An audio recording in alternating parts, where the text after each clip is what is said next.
Hello everyone, welcome to my YouTube channel Mathematics.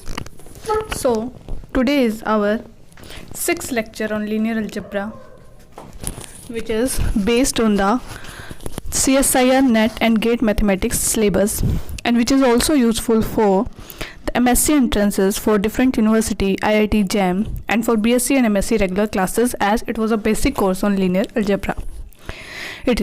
तो चलिए start करते हैं. हमारा फर्स्ट टॉपिक आज का जो होगा आइडमपोटेंट मैट्रिक्स. इसके बारे में पढ़ेंगे हम, इसकी प्रॉपर्टीज़ के बारे में पढ़ेंगे क्या होती है. तो चलिए स्टार्ट करते हैं. आइडमपोटेंट मैट्रिक्स क्या होती है मेरे पास, ठीक है. तो सबसे पहली मेन चीज़ स्क्वायर मैट्रिक्स होनी चाहिए. स्क्वायर मैट्रिक्स, ठीक है, यहाँ पे जो मैट्रिक्स है वो कैसी होनी चाहिए. Square is said to be idempotent if A square is equals to A. मतलब अगर मैट्रिक्स का स्क्वेयर उसी मैट्रिक्स के इक्वल आ जाता है तो उस मैट्रिक्स को मैंने नाम दे दिया आइडमपोटेंट. ठीक है, कि इस टाइप की जो मैट्रिक्स है उसको नाम दे दिया मैंने आइडमपोटेंट मैट्रिक्स. ये चीज़ें हो गई मेरे पास. बस अभी इसकी छोटी छोटी सी प्रॉपर्टीज़ होगी. पहले एग्जांपल देख लेते हैं भाई, शक्ल सूरत देख लेते हैं किस टाइप की मैट्रिसेस होगी. तो सबसे पहले सीधी सादी हमारी आइडेंटिटी मैट्रिक्स आ गई. 3x3 की मैंने आइडेंटिटी मैट्रिक्स ले ली. That was n×n. मतलब n का मतलब है यहाँ कुछ भी हो सकता है, समझ रहे हो. यहाँ पे n की वैल्यू 3 है, बट ऐसे ही हम किसी भी n टाइप की आइडेंटिटी मैट्रिक्स ले सकती हूँ, जहाँ पे क्या होगा मुझे पता है i² i के इक्वल होगा. कोई भी ऑर्डर हो, n की वैल्यू हो, यानी कि आइडेंटिटी मैट्रिक्स कैसी होती है, आइडमपोटेंट मैट्रिक्स. ठीक है. नेक्स्ट है मेरे पास स्क्वायर. मेरी जो मेन चीज़ है स्क्वायर और रेक्टेंगल में, कि जो मैट्रिक्स है वो स्क्वायर होगी, रेक्टेंगल नहीं होगी. ये चीज़ आपको एक बार ध्यान रखनी है, कहीं आप रेक्टेंगल मैट्रिक्स को बना दो. ठीक, ये चीज़ होनी चाहिए. नेक्स्ट अब मेरे पास क्या हो जाएगा. अब ये चीज़ ना इसलिए होनी चाहिए क्योंकि वो फिर ऑर्डर चेंज हो जाएगा मैट्रिक्स का. ठीक है, अगर आप रेक्टेंगुलर लोगे तो. अब एक और मैट्रिक्स ली मैंने जिसमें फर्स्ट रो में 1 1 1 एलिमेंट है एंड द अदर आर 0. ठीक, अब ये मैंने ले ली. अब इसको चेक करती हूँ क्या ये आइडमपोटेंट होगी या फिर नहीं होगी. तो इसका a² फाइंड आउट करते हैं. तो चलिए मल्टीप्लाई करते हैं. अब हम 1 1 1 0 0 0. अब फिर से इसको मल्टीप्लाई करते हैं. 1 1 1 0 0 0 0 0 0. ये दो मैट्रिक्स ले ली मैंने 3x3 की. अब जब मैं मल्टीप्लाई करूँगी फर्स्ट रो को फर्स्ट कॉलम से 1 बचेगा, फिर से 1 बचेगा, फिर से 1, और बाकी सब रोज हो जाएंगी मेरे पास 0. यानी कि ये तो फिर से एक इक्वल आ गया. That mean this matrix is also आइडमपोटेंट.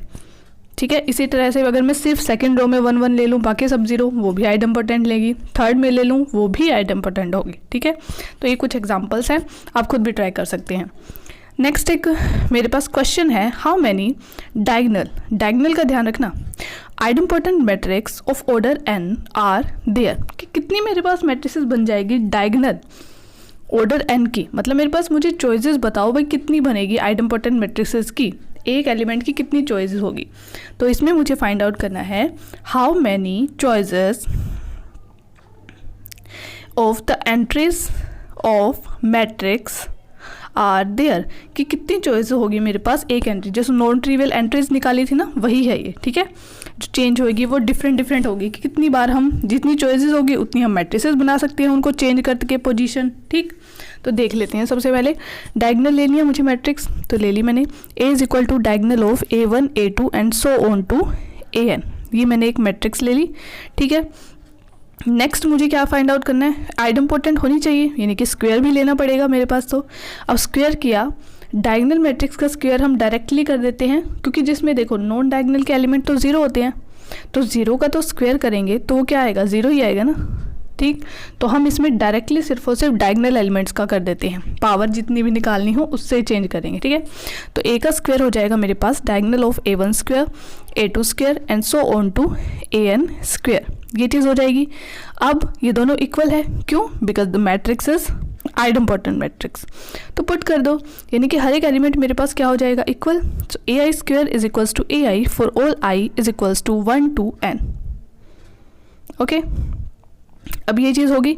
अब इसको सिंपल सोल्व करना है. इस साइड ले आइए AI को, क्योंकि I की वैल्यू चाहिए ना मुझे. Then take AI common and AI -1 is equals to 0. तो AI की वैल्यू मेरे पास क्या हो सकती है, 0 एंड 1. तो ये दो वैल्यूज़ हो सकती है मेरे पास. समझ गए, 2 चॉइसेस. अब मैं क्या करूँगी यहाँ पर, दो चॉइसेस है मेरे पास हर एक एलिमेंट की, A1 के लिए भी 2 चॉइसेस है, A2 के लिए भी 2 चॉइसेस है, and so on to AN के लिए भी मेरे पास क्या है 2 चॉइसेस है, ठीक है। नेक्स्ट मेरे पास क्या हो जाएगा, टोटल चॉइसेस क्या हो जाएगी मेरे पास 2 क्रॉस 2 क्रॉस 2 क्रॉस 2, तो ये चीज़ मेरे पास क्या हो जाएगी 2 raise to the power n,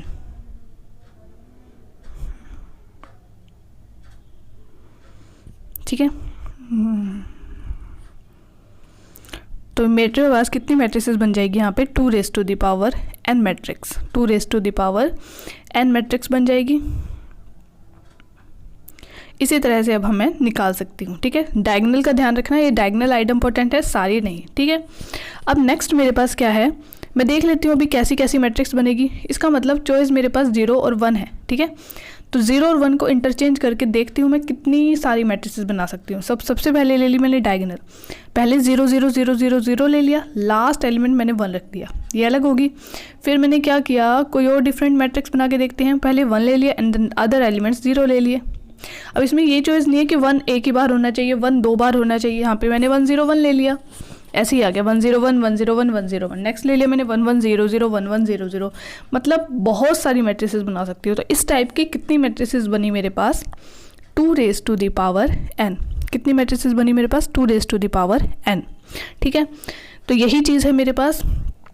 एक एलिमेंट की चॉइस निकाल देती हूँ मैं। अगर मुझे फाइंड आउट करना है कि how many diagonal matrices form, तो मैं एक एलिमेंट की देख लेती हूँ, एक एंट्री की कितनी चॉइसेस बन रही है मेरे पास, कितने एलिमेंट में एक मेंबर की जगह पुट कर देती हूँ और फिर मैं उनको क्या है चॉइस लगा दूंगी परमुटेशन और कॉम्बिनेशन वाला। तो टोटल चॉइस मेरे पास होगी 2 raise to the power n, ठीक।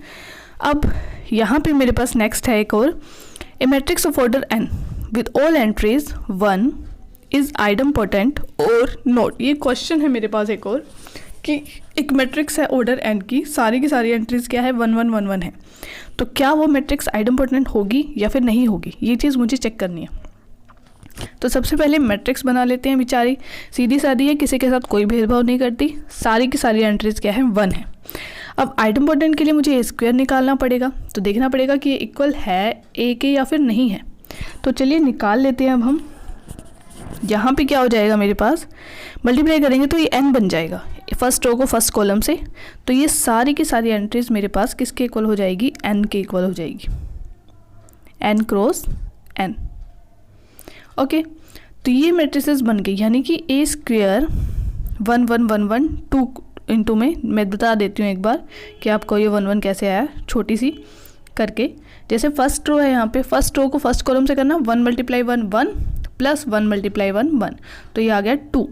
हर एक मेंबर मेरे पास क्या आ जाएगा 2 2 आ जाएगा, यानी कि जो ऑर्डर होगा मेरे पास मैट्रिक्स का, ठीक है, यहाँ पे देखते हैं येलो मार्कर से, जो ऑर्डर होगा वही हर एक एलिमेंट आएगा मेरे पास मल्टीप्लाई करने पे स्क्वायर के।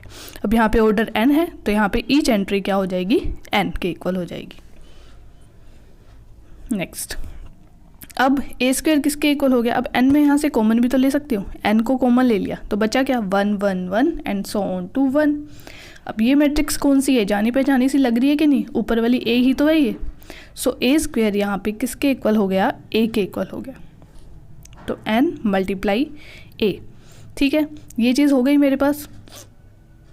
अगर n की वैल्यू तो 1 है तो मैट्रिक्स क्या हो जाएगी, आइडेम्पोटेंट हो जाएगी, क्योंकि अगर जो ऑर्डर है मैट्रिक्स का वो 1 है तो ए स्क्वायर तो n क्या है 1 पुट कर देंगे, ए स्क्वायर a के इक्वल, यानी कि आइडेम्पोटेंट।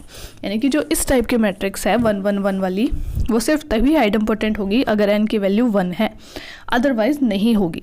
अगर n की वैल्यू क्या है ग्रेटर देन इक्वल्स टू 2 आ गई, तो ये जो मैट्रिक्स है मेरे पास, ये आइडेम्पोटेंट मैट्रिक्स कतई नहीं होगी, ठीक है, नॉट आइडेम्पोटेंट। यानी कि अगर n की वैल्यू 1 है then this matrix is idempotent, but अगर ग्रेटर देन इक्वल्स टू 2 है then it is not idempotent. Okay, done, take a screenshot. Next, if you mat, एक मिनट को, ये प्रॉपर्टीज आ गई है मेरे पास, इसी को कर देते हैं हम, जस्ट अ मिनट। ओके तो वो चीज़ मैंने कर ली कि नहीं भाई n की वैल्यू 1 है तो वो आइडम्पोटेंट आ रही है, नहीं तो नहीं आ रही। अब इससे मुझे एक ऐसी मैट्रिक्स निकाल दूंगी मैं, इसी मैट्रिक्स से जो क्या होगी, ऑलवेज आइडम्पोटेंट होगी और जो बहुत सारे क्वेश्चंस को सोल्व करने में काम आएगी। तो ध्यान से देखो, यहाँ पे n है, मुझे इस n को ख़त्म करना है। मैंने क्या किया, 1/n को मल्टीप्लाई कर दिया दोनों साइड। क्या किया मैंने, 1/n को मल्टीप्लाई कर दिया दोनों साइड, यानी कि डिवाइड कर दिया मैंने n से। आई कैन से, तो ये बन जाएगा 1/n square multiply a, n से n कैंसिल हो गया। अब भी नहीं बन रहा भाई, ये तो उस साइड भी 1/n होना चाहिए, तो मैंने एक और बार 1/n से मल्टीप्लाई कर दिया। समझ रहे हो, एक बार तो मैंने कर ही दिया, या फिर आप डायरेक्टली 2 बार कर दो, क्योंकि स्क्वायर है, स्क्वायर के लिए मुझे 2 बार चाहिए 1/n। अभी मुझे यहाँ कुछ बनता दिख रहा है, बोथ साइड मल्टीप्लाई करो किससे, 1/n स्क्वायर से। अभी कुछ दिख रहा है यहाँ पे, क्योंकि a का स्क्वायर है ना, तो मुझे कंप्लीट स्क्वायर चाहिए, 1/n square into a square is equal to 1/na। अब मुझे थोड़ा थोड़ा बनता दिख रहा है कुछ। अब 1/n और a का होल स्क्वायर ले लेती हूँ मैं, यही चीज़ बन जाएगी। वो किसके इक्वल हो जाएगा, 1/n इंटू a। तो बन गई आइडम्पोटेंट मैट्रिक्स, मैट्रिक्स का स्क्वायर उसके इक्वल आ गया। मतलब अगर कोई ऐसी टाइप की मैट्रिक्स है 1 1 1 1 1 वाली, तो 1/na जो इस टाइप की मैट्रिक्स बनेगी, वो मैट्रिक्स कैसी हो जाएगी, आइडम्पोटेंट मैट्रिक्स। ठीक है, अगर कोई ये इस टाइप की मैट्रिक्स है जिसकी सारी एंट्री 1 है, इस टाइप की मैट्रिक्स, तो उसको मैं अगर डिवाइड कर दूं हर एक एलिमेंट को n से, फिर जो मैट्रिक्स बनेगी यानी कि उसके ऑर्डर से, वो क्या होगी, आइडम्पोटेंट मैट्रिक्स होगी, चाहे वो किसी भी ऑर्डर की हो, 2 3 4 5 6 what ever the order is. जैसे कि मैंने 2 की ले ली, मैंने 1 1 1 1 1 और फिर 2 से मल्टीप्लाई कर दिया, तो ऐसे ही 1/2 1/2 ये जो होगी मेरे पास, ये आइडम्पोटेंट मैट्रिक्स होगी। इसी तरह अगर मैंने 3 की ले ली 1 1 1 वाली, तो फिर उसको ऑर्डर से डिवाइड कर दिया 3 से, 1/3 1/3 1/3 3 क्रॉस 3 की जो इस टाइप की मैट्रिक्स बनेगी, वो क्या होगी, आइडम्पोटेंट होगी। बड़ी ही इंपॉर्टेंट है, क्वेश्चंस को सोल्व करने में बहुत यूज़ होती है प्रॉपर्टी, तो ध्यान रखो, इसको स्क्रीनशॉट ले लो अच्छे से। ओके, ऑर्डर ध्यान रखना, ऑर्डर से डिवाइड कर देंगे हर एक एलिमेंट को। ठीक, चलिए, तो नेक्स्ट आ गई मेरे पास प्रॉपर्टीज़ ऑफ आइडम्पोटेंट मैट्रिक्स। तो ये मेरे पास प्रॉपर्टीज़ आ गई, बड़ी इंपॉर्टेंट प्रॉपर्टी है और बड़ा ही यूज़ होने वाला है इनका। तो प्रॉपर्टीज़ ध्यान रखना, आगे कल हम इनवैल्यूएटेड मैट्रिक्स भी करेंगे। If A is idempotent matrix then B is equals to I minus A, I is identity, वो भी क्या होगी, आइडम्पोटेंट होगी, और ए भी बी ए क्या होगा भाई, 0 के इक्वल हो जाएंगे। ठीक है, तो अभी हम इसका प्रूफ भी देख लेते हैं, ऐसे ही रट्टा लगाने से तो कोई फ़ायदा नहीं है। ए मेरे पास एक आइडम्पोटेंट मैट्रिक्स है, अब बी मैंने ले ली आई माइनस ए, ये मुझे चेक करनी है आइडम्पोटेंट होगी भी या नहीं होगी, या ऐसे ही फालतू में बकवास कर रहे हैं। ठीक है, होगी या नहीं होगी तो चेक करना बड़ा ज़रूरी है हर एक चीज़ों को, बिना चेक करे तो हम कुछ भी नहीं लेते हैं। तो चलिए देख लेते हैं, आइडम्पोटेंट के लिए मुझे स्क्वायर करना पड़ेगा, तो कर लो, क्या दिक्कत है। आई माइनस ए का होल स्क्वायर को आई माइनस ए के इक्वल है या नहीं है, या फिर ये बहरूबिया है, इसको आइडम्पोटेंट मैट्रिक्स की फैमिली से बाहर निकालें। तो चेक कर लेते हैं भाई, I minus A whole square, तो ए माइनस बी का होल स्क्वायर अप्लाई कर दो, A square plus B square minus 2ab, यही चीज़ आ जाएगी मेरे पास माइनस 2i, तो ये आ जाएगा आई स्क्वायर प्लस, अब ए जो है मेरे पास वो क्या है, आइडम्पोटेंट मैट्रिक्स है, तो ए के equal minus 2i, just a minute, ये हमने 2i कैसे ले लिया, 2a आ जाएगा ना, 2ab आ जाएगा यहाँ पे, 2ia, जस्ट अ मिनट, हाँ यहाँ पे a आ जाएगा क्योंकि 2ab है ना, तो 2 मल्टीप्लाई i मल्टीप्लाई a, तो 2a हो जाएगा। ओके, अब a में से हम माइनस कर देंगे 2a को, ठीक है, तो ये क्या बच जाएगा, i माइनस a, यानी कि i माइनस a का whole square is equals to i minus a, यानी कि भाई सही बोल रहे हैं बच्चे, i माइनस a भी मेरे पास क्या है, आइडम्पोटेंट है, लेकिन वो कब होगी, अगर a भी आइडम्पोटेंट हो। तो ये प्रॉपर्टी बिल्कुल करेक्ट है, कोई इसमें दो राही नहीं है। तो अब नेक्स्ट एक और चीज़ है, इसमें क्या बोल रहा है, ये ए बी और बी ए भी 0 के इक्वल है। ठीक है, फर्स्ट स्टेप तो इसने धोखा नहीं दिया, अब कहीं नेक्स्ट स्टेप में धोखा ना दे दे, तो देख लेते हैं इसको भी। a मल्टीप्लाई आई माइनस से पुट कर दिया, मल्टीप्लाई करो, a मल्टीप्लाई आई, a हो गया minus A square, so a minus A square. अब ए स्क्वायर तो बंदा ए के ही इक्वल है, तो ये 0 हो गया, मतलब सही बोल रहा है भाई, ए भी तो 0 के इक्वल है। अब मैं तो बी भी चेक करूँगी, ठीक है, ऐसे ही किसी पे भरोसा नहीं कर सकते। तो आई माइनस ए मल्टीप्लाई ए, फिर से मल्टीप्लाई कर दो, आई ए माइनस ए स्क्वायर। अब आइडेंटिटी तो कुछ नहीं कहती भाई, जैसा तू है तू वैसा ही रहे, तो ए माइनस ए हो गया, तो ए भी 0 हो गया, मतलब ये पूरी की पूरी प्रॉपर्टी बिल्कुल सही है, आप इसको यूज़ कर सकते हो, ठीक है। तो वही है, किसी चीज़ को विश्वास करने से पहले क्या करें, पहले इस्तेमाल करें फिर विश्वास करें। तो मैंने यूज़ कर लिए, प्रूफ कर लिया इसका, अब आप इसको यूज़ कर सकते हैं क्वेश्चंस में। इसको लिख लीजिए, राइट कर लीजिए, स्क्रीनशॉट ले लीजिए, जो करना है कर लीजिए, ठीक है। बस अपने माइंड में फिट कर लीजिए इस प्रॉपर्टी को कि अगर ए आइडेम्पोटेंट मैट्रिक्स है तो आई माइनस ए भी मेरे पास क्या हो जाएगी, आइडेम्पोटेंट मैट्रिक्स हो जाएगी। एंड मल्टीप्लाई होगा इन दोनों मैट्रिसेस का, वो क्या होगा, 0 के इक्वल होगा। Then A B is equals to B A is equal to 0। First property होगी। नेक्स्ट करते हैं अब हम, गिवन क्या है मेरे पास, if A and B are square matrices of order N, ठीक है। ए और बी मेरे पास क्या है, स्क्वायर मैट्रिक्स है ऑर्डर एन की, such that A B A के इक्वल है, ठीक। अब इसमें भी वही चीज़, इसमें हम पहली बात तो रेक्टेंगुलर तो ले ही नहीं सकते, एम क्रॉस एम, ठीक है। अगर मैं इस टाइप की मैट्रिक्स ली है, अगर ए का ऑर्डर एम है तो बी का भी एम लेना पड़ेगा, ये चीज़ बोल रही हूँ मैं कि अगर जो ए का ऑर्डर है वही बी का लेना पड़ेगा, है ना, ताकि वो मल्टीप्लाई हो सके। और आइडेम्पोटेंट तो हमेशा स्क्वायर होती है, बट यहाँ पे गिवन है एन क्रॉस एन की, तो मैं वही लूँगी, एन क्रॉस एन, एन कुछ भी हो सकता है। तो ए बी भी मेरे पास एन क्रॉस एन होगा। गिवन है ए बी ए के इक्वल है, बी ए बी के, मतलब जो फर्स्ट नंबर है, ए बी में फर्स्ट ए है तो ए हो जाएगा, बी ए में बी है। अब मुझे यहाँ पे प्रूव करना है ए और बी आइडेम्पोटेंट हो जाएगी भाई, बिल्कुल बड़ी अच्छी प्रॉपर्टी है ये, तो देख लेते कैसे प्रूव करेंगे। ए बी ए के इक्वल गिवन है, अब मुझे ए स्क्वायर बनाना है, मैं क्या करूँगी, ए स्क्वायर बनाने के लिए मुझे मल्टीप्लाई करना पड़ेगा, ए सीधी सी बात है, इसका स्क्वायर चाहिए ना मुझे, तभी तो मैं आइडेम्पोटेंट चेक कर पाऊँगी है या फिर नहीं है, ठीक। अब मुझे चेक करना है, तो मैंने क्या किया, पोस्ट मल्टीप्लाई कर दिया, पोस्ट मल्टीप्लाई कर दिया दोनों साइड को ए से, ठीक, ताकि स्क्वायर बन जाए। पोस्ट का मतलब होता है बाद में, तो A B multiply A is equals to A multiply A, तो ये ए स्क्वायर बन गया मेरे पास। अब A into B A into A square बन गया, ठीक है। अब इस साइड मुझे अकेला ए चाहिए। अब सबसे पहले मैंने क्या किया, ए बी को इकट्ठा लूँ या बी ए को लूँ, बताओ क्या करूँ। अब अगर मैंने ए बी को लिया तो यहाँ तो दोनों साइड स्क्वायर बन जाएगा, उसका तो कोई यूज़ ही नहीं है, मतलब ये नहीं लूँगी, मतलब बी ए को इकट्ठा लूँगी मैं एक साथ, ठीक है, बी ए को टुगेदर लूँगी मैं। अब मैं बी ए को टुगेदर लेती हूँ तो बी ए की वैल्यू क्या है, बी है, समझ रहे हो, बी ए की वैल्यू क्या है, बी है, इसको मैं नहीं ले पाऊँगी, क्यों, क्योंकि ए बी का तो ए स्क्वायर बन जाएगा, A square is equal to A square तो पता ही है भैया। तभी फिर से मैंने क्या किया, बी ए को टुगेदर लिया। अब बी ए की वैल्यू बी हो गई, तो ए बी किसके इक्वल हो गया, ए स्क्वायर के, बट ए बी की वैल्यू भी ये क्या दे रहा है, ए के इक्वल। अब ऊपर देखो तो A is equals to A square, यानी कि ए मेरे पास क्या हो गई, आइडेम्पोटेंट मैट्रिक्स बन गई, समझ गए। अब मैं नेक्स्ट क्या करूँगी, similarly I can prove B is also idempotent, pre multiply करके बी के साथ ए के साथ सिमिलरली, मतलब सिंपल आपको ये ध्यान रखना है कि अगर ए और बी स्क्वायर मैट्रिसेस हो और A B, if A and B are square matrices and given क्या है, ए बी ए के इक्वल है एंड बी ए बी के इक्वल है, ठीक है। फर्स्ट वाली जो फर्स्ट मल्टीप्लाई कर रहे हैं उसके इक्वल आ रही है, दूसरी का कोई मतलब ही नहीं, भाड़ में जा दो, तो दोनों के दोनों मेरे पास क्या बन जाएगी, आइडेम्पोटेंट बन जाएगी, ठीक है।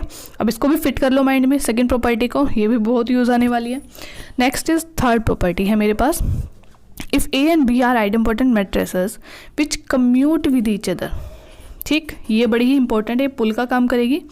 देन प्रोडक्ट जो होगा मेरे पास आइडेम्पोटेंट मैट्रिक्स का वो भी क्या होगा, यानी कि अगर मैंने दो आइडेम्पोटेंट मैट्रिक्स ले ली तो वो पुल का काम कौन करेगा, ए बी के ऊपर, कम्यूट वाला। तो प्रोडक्ट तभी होगा जब वो कम्यूट कर रही है, नहीं तो नहीं होगा। चेक कर लेते हैं अब इसको भी, A B square A B into A B लिख लिया, ठीक है जी।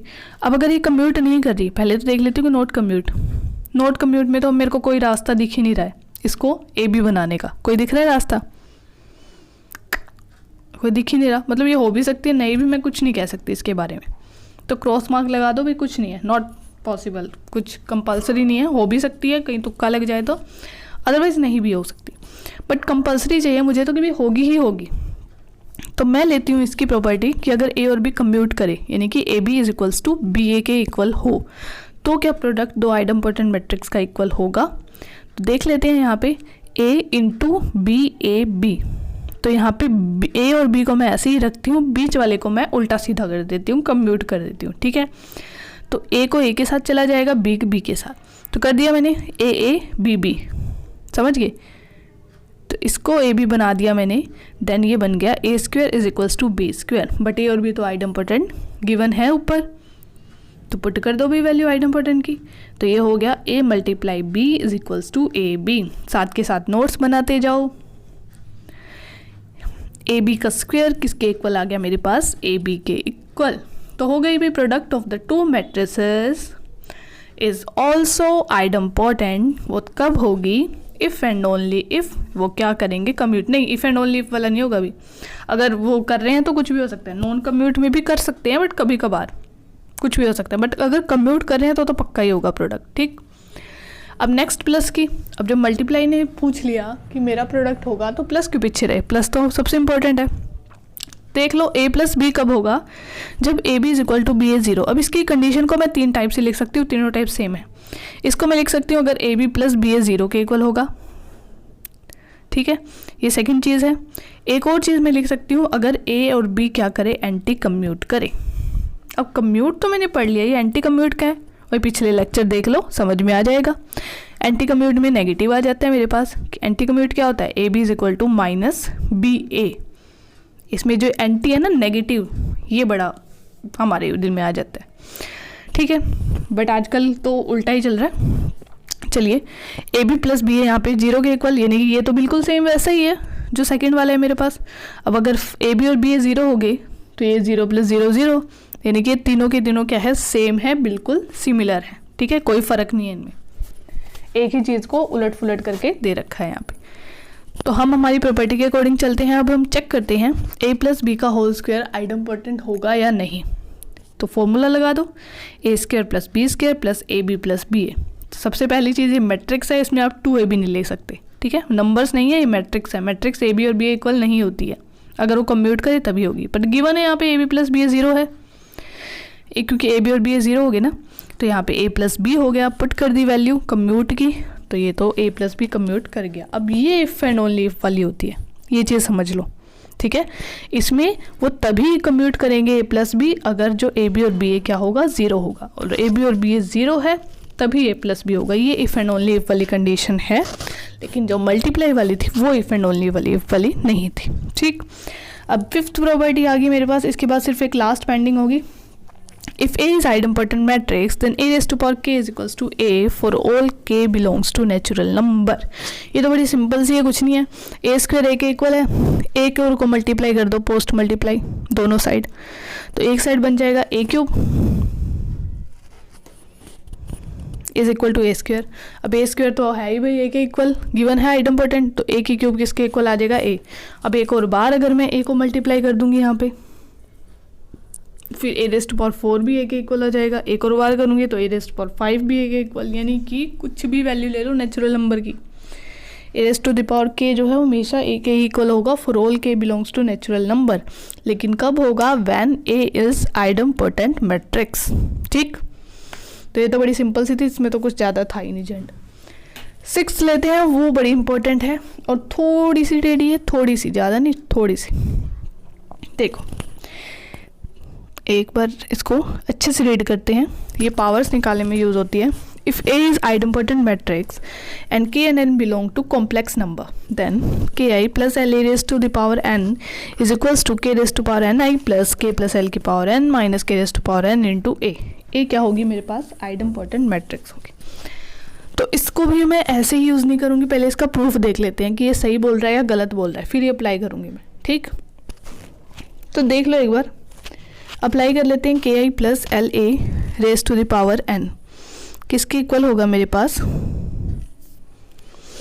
के raise to the power N I plus NC1, एक मिनट फॉर्मूला बता देती हूँ मैं कौन सा अप्लाई कर रही हूँ, फिर कहोगे क्या है।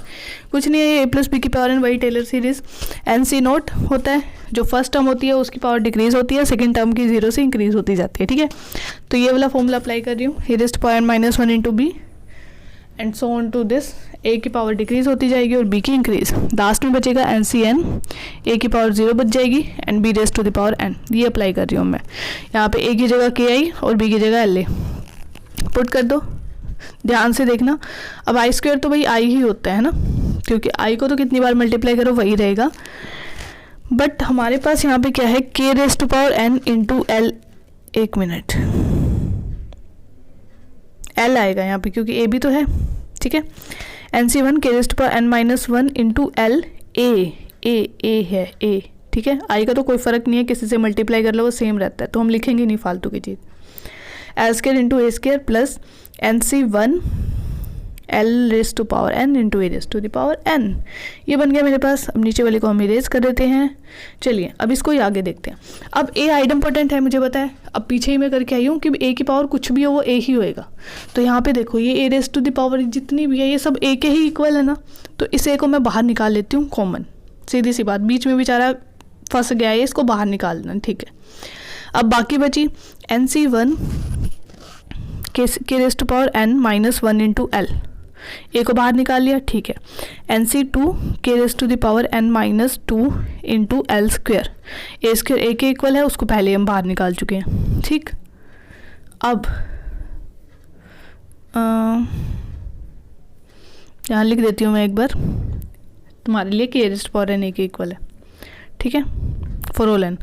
नेक्स्ट है मेरे पास, प्लस कर दो NC3 k⁻n - 3 × l³ plus NCn × l⁻n। ये चीज़ हो गई।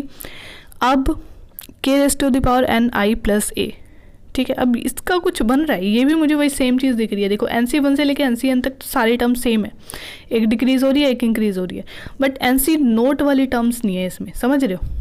NC0 वाली टर्म नहीं है, तो मुझे बनाना है k + l⁻n, लेकिन इसमें एक टर्म मिसिंग है, कौन सी, फर्स्ट टर्म, जो कि होगी NC0 k⁻n और l की पावर 0, है ना, यही होगी ना आई थिंक। नाउ अब इनमें से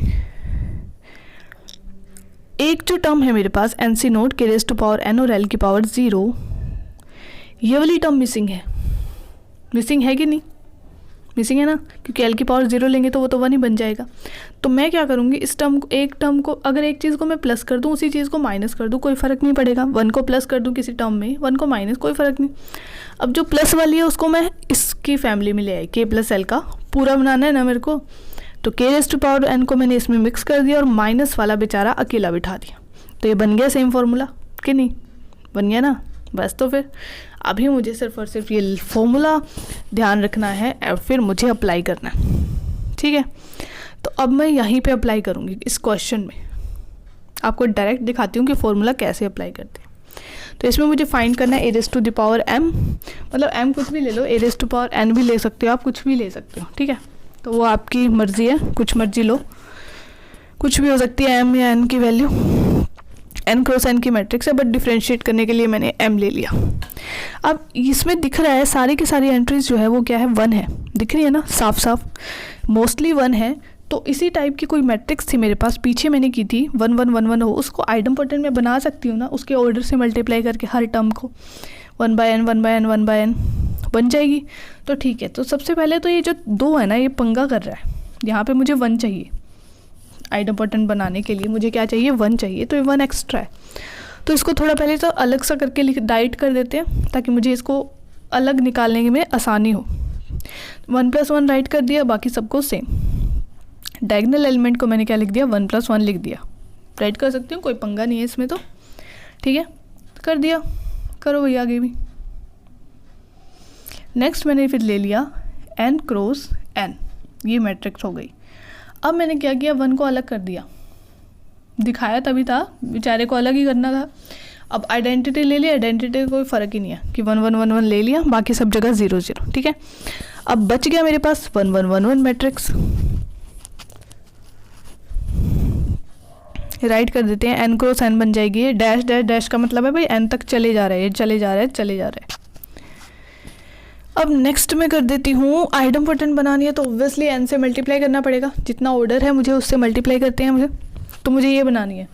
तो मैं क्या लूँगी, n से डिवाइड कर दूँगी। क्या करूँगी मैं, इसको n से डिवाइड कर दूँगी, क्योंकि मुझे वो फॉर्मूला अप्लाई करना है।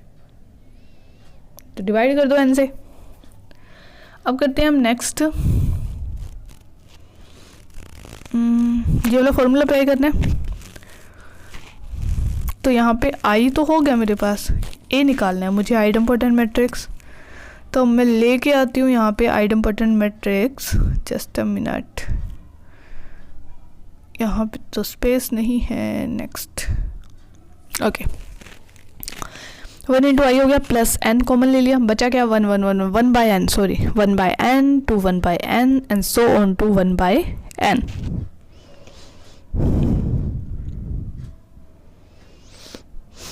तो ये हो जाएगी मेरे पास n क्रॉस n, ठीक है।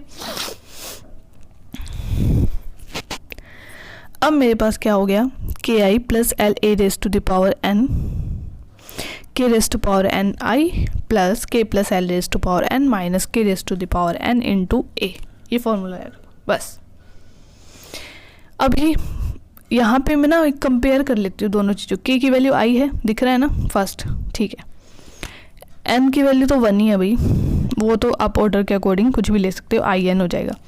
अब यहाँ पे n की वैल्यू में, l की वैल्यू मैंने क्या ली, n है, क्योंकि वही कॉमन आ रहा है ना a के साथ, तो ले लो। अभी मैं a raise to the power n निकालती हूँ मैं यहाँ पे, तो 1 इंटू n, के की जगह बस n पुट करा है मैंने इस फॉर्मूले में, तो 1 प्लस के प्लस एल की जगह 1 प्लस n आ गया, क्योंकि l की वैल्यू भी n ही है ना, कि पावर n, मैं यहाँ पे a raise to the power n निकाल रही हूँ, m अगर आपको निकालनी है तो n की जगह पावर में m पुट कर दो, बस simple. 1 plus n raise to power n minus 1 raise to power n इंटू a, ठीक है, ये हो गया। अब a की वैल्यू मुझे पुट करनी है यहाँ पे, a क्या है, ये मैट्रिक्स गिवन है, ये a की जगह मैं b ले लेती हूँ, क्योंकि पिछले को भी मैंने यही नाम दे दिया था। ध्यान से देखना इसको, बस फॉर्मूला पुट किया है, बस थोड़ी सी लंबी मैट्रिक्स बन रही है इसलिए हो रहा है। तो ये बी मैट्रिक्स मैंने ले ली है,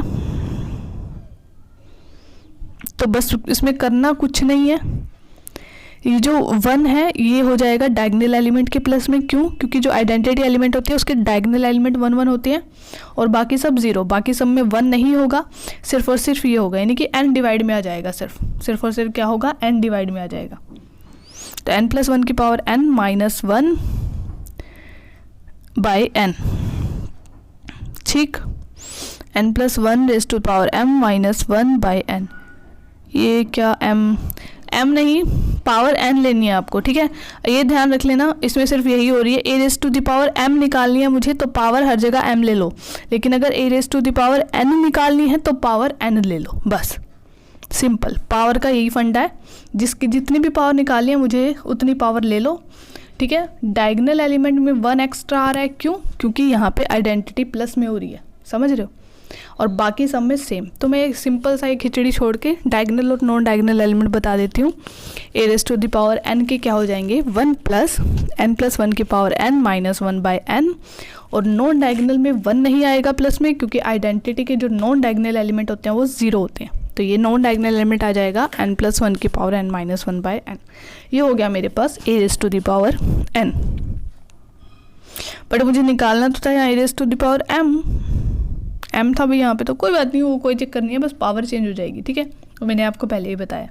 चलो कर लेते हैं, m की जगह n पुट कर लो पावर में, समझ रहे हो, सिर्फ पावर में करके दिखा देती हूँ, चलो कंफ्यूज नहीं हो गया आप, कुछ भी पावर निकालनी हो।